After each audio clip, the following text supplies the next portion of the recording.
Welcome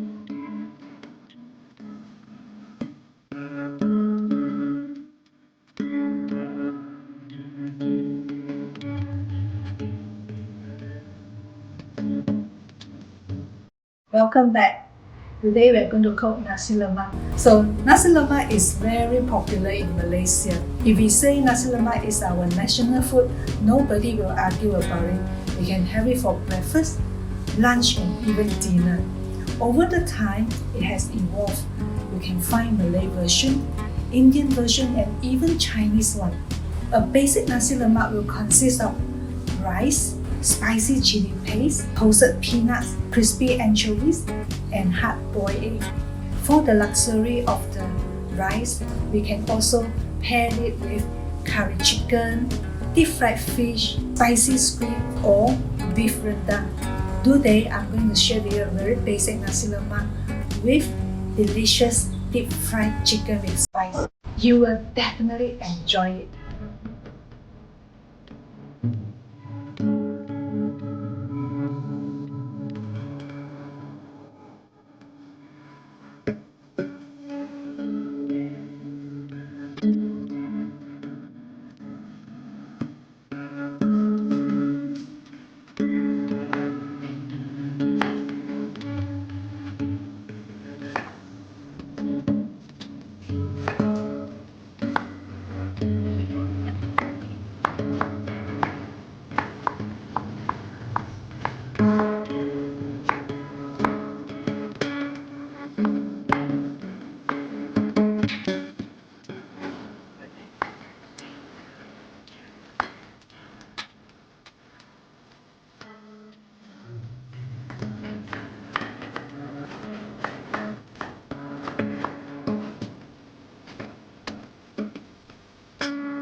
Thank you for watching. Share with us how do you like the recipe. Looking forward to your comments. Please like, share and subscribe to our channel. Bye bye.